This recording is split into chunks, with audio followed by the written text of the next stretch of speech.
ওকে, তাহলে এখন আলোচনা করব হচ্ছে খুবই গুরুত্বপূর্ণ একটা কনসেপ্ট, সেটা হচ্ছে ট্রানজ্যাকশন। তো বলছিলাম যে এই ট্রানজ্যাকশনটা কোথায় কাজে লাগে, তার একটা উদাহরণ হচ্ছে ব্যাংকিং ট্রানজ্যাকশন যদি বলা হয়, সেটা হচ্ছে যে যখন আমি বলবো যে আমার অ্যাকাউন্ট থেকে তোমার অ্যাকাউন্টে টাকা পাঠাবা, তাহলে ব্যাংকের কী কাজ করতে হবে, আমার অ্যাকাউন্টে মাইনাস করতে হবে আর তোমার অ্যাকাউন্টে কী করতে হবে, যোগ করতে হবে। তাহলে এখানে দুটো ট্রানজ্যাকশন আছে। এখন এই ট্রানজ্যাকশন ঘটার দিকে সে যদি এরকম হয়, যে এরকম হয়ে যায় যে আমারটার থেকে সে মাইনাস করছে বটে বাট তোমারটা প্লাস করেনি, তাহলে এখানে ডাটা ইনকনসিস্টেন্ট হয়ে গেল। এই প্রবলেম যদি মানে কতগুলি সিকোয়েন্সিয়াল স্টেটমেন্ট ট্রানজ্যাকশন যদি করতে গিয়ে কোনো একটা ব্যাঘাত ঘটে, তাহলে কোনোটাই করবে না। করলে সম্পূর্ণ কাজটা করতে হবে, আদারওয়াইজ কোনো কাজ কোনোটাই করবে না। এই কনসেপ্টটাই হচ্ছে মূলত ট্রানজ্যাকশন। ট্রানজ্যাকশনে কয়েকটা পার্ট আছে যেটা আমরা পরে আলোচনা করব। তো ট্রানজ্যাকশন দুইভাবে আমরা সাধারণত লারাভেলে করি, একটা জেনারেল ওয়ে আর একটা একটু এক্সেপশন ওয়ে আছে যেটাকে আমরা খুব কম ব্যবহার করি। সো এইটা যেটা এক্সেপশনাল ওয়ে, সেখানে আরও কিছু বাড়তি সুবিধা আমরা পাই, সেটা আমরা পরে একদিন আলোচনা করব। এখন আমরা দেখব হচ্ছে ইন জেনারেল আমরা যেটাকে ব্যবহার করি সেটা দেখব। তো ওই আলোচনাটা করার আগে ট্রানজ্যাকশনটা কিভাবে কাজ করতে পারে এবং কোথায় কী সুবিধাটা পাওয়া যায় তার একটা উদাহরণ আমরা দেখি। আমরা কোডে যাই, ওয়েবে আসি, ওয়েবে এখন আমাদের কিছু নেই, কোডে আসি। এখানে কোডে আমরা খেয়াল করি এই রিটার্ন দিয়েছিলাম শুধুমাত্র হোয়াইট স্ক্রিন শো করানোর জন্য। এখানে খেয়াল করো কী কী আছে।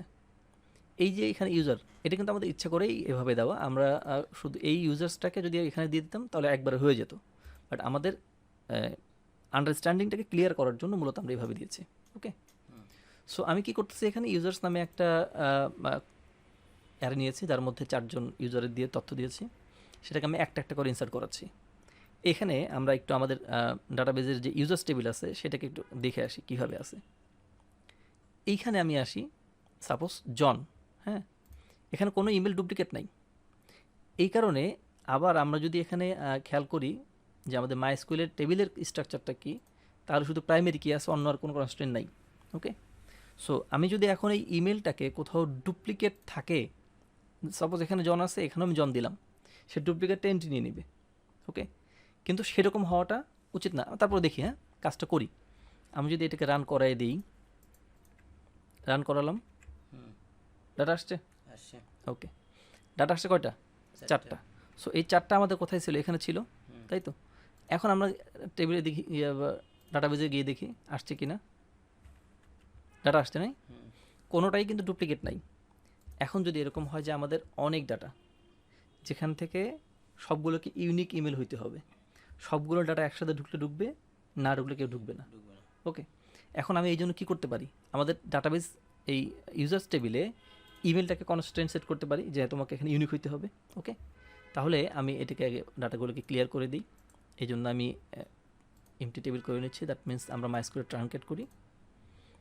দেন আমি এখানে বললাম যে ইউজার্স টেবিলটাকে, ইমেল কলামকে কনস্ট্যান্ট ইউনিক বানিয়ে দাও। ওকে, এখন ইমেল কি ইউনিক, ঠিক আছে।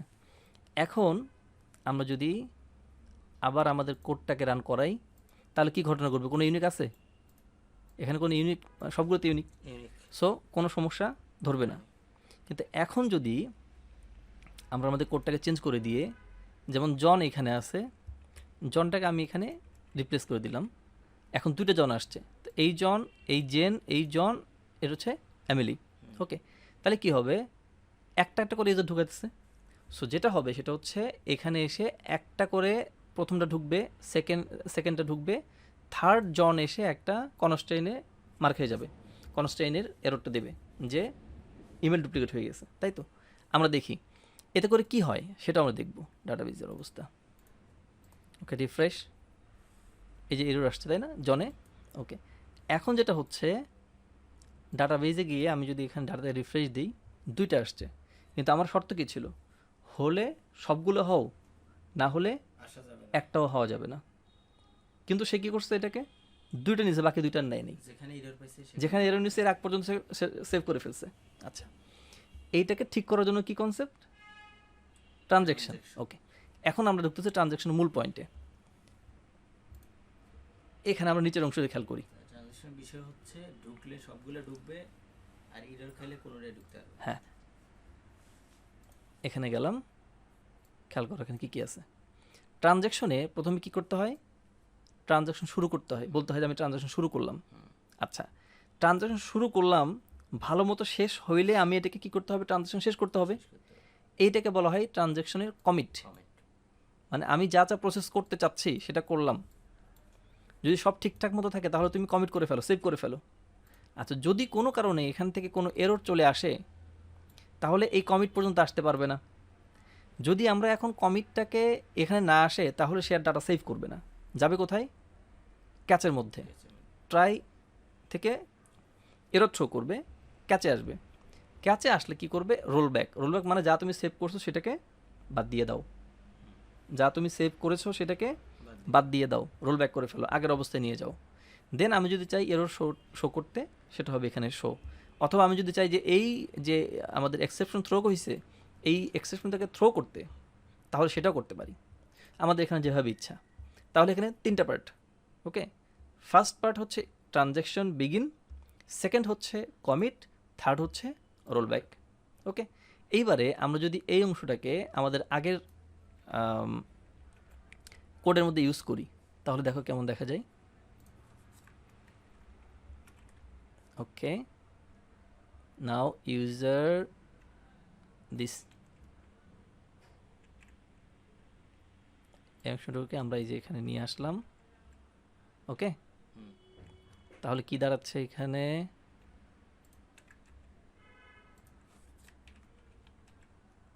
খেয়াল করো, ট্রানজ্যাকশন শুরু করলাম। ওকে, ট্রানজ্যাকশন শুরু করার পরে এগুলো আমি ইনসার্ট করাবো। এখন এখানে এসে কি হবে, এখানে একটা এরর দেবে। এই ডুপ্লিকেটটাকে যদি দিয়ে দেয় তাতে করে কি হবে, আমরা এখানে চলে যাব হচ্ছে কমিটে, সরি কমিট না গিয়ে যাব হচ্ছে রোল ব্যাকে। রোল ব্যাকে গিয়ে আমরা এখানে এররটাকে আমরা শো করতে পারবো, একটা মেসেজ দিতে পারবো। ঠিক আছে, গেট মেসেজ। ওকে, এখানে আমরা ইচ্ছা করলে শুধু ইও দিতে পারি ফুল ডিটেল মেসেজিংয়ের জন্য, ডিসক্রিপশনটা আমরা এখানে অনেক কিছু পেতে পারি ইয়ের জন্য। ওকে, আচ্ছা তাহলে কী দাঁড়াচ্ছে, এই মুহূর্তে আমরা একটু টেবিলে খেয়াল করি। টেবিলে কয়টা ডাটা আছে, দুইটা। টেবিলটাকে আমরা একটু ক্লিয়ার করে ফেলি। ওকে, নাও আমি যদি আবার ট্রাই করি, এটা কিন্তু আমাদের আগের এরটা ছিল। হ্যাঁ, আমি যদি এখন আবার রিফ্রেশ দিই, খেয়াল করো এখন যেটা আসছে, এই লেখাটা কোত্থেকে আসছে, এটা কিন্তু আমাদের আগের এররটা না। এই যে লেখাটা যেটা আসছে এটা হচ্ছে আমাদের মূলত এই এক্সেপশন যখন ধরছি এই ই এর মেসেজটা আসছে, সে আগের এরটা দেয়নি। এখন ঘটনা কী ঘটে খেয়াল করো, প্রথম দুইটা সে যখন নিচে, তৃতীয়টার ক্ষেত্রে ইয়া পাইছে, ডুপ্লিকেট পাইছে। সো যখন ডুপ্লিকেট পাইছে তখন আমাদের থ্রো করছে হচ্ছে এক্সেপশন, তখন আর কমিট করে নাই। ওকে, এখানে এসে সে এক্সেপশন পাইছে, এক্সেপশনটা থ্রো করে দিয়েছে, কমিট করে নাই। কমিট না করে কোথায় গেছে, রোল ব্যাকে। এখন আমরা দেখি ডাটাবেজে ঢুকছে কিনা, যদি ডাটাবেজে ঢুকে থাকে তাহলে ট্রানজ্যাকশন আমাদের এখানে ফেল, আমাদের উদ্দেশ্য ফেল হয়ে যাবে। ওকে, আর যদি আমাদের কোনো ট্রানজ্যাকশন কোনো ডাটা না ঢুকে তার মানে হচ্ছে আমাদের ট্রানজ্যাকশন লার্নিংটা সফল হয়েছে।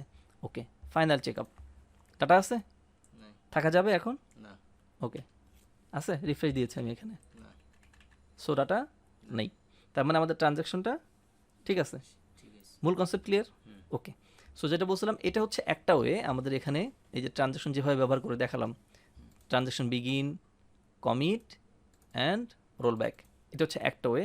আর আনাদার ওয়ে আছে যেটা আমরা পরবর্তী কোনো একটাতে জানবো। ওকে, লেভেলের বা এরকম আরও টিউটোরিয়াল জানতে হয় তাহলে অবশ্যই কমেন্টে জানাবেন। দ্বিতীয় হচ্ছে আমাদের সাথে থাকার জন্য সাবস্ক্রাইব করে রাখবেন। ধন্যবাদ।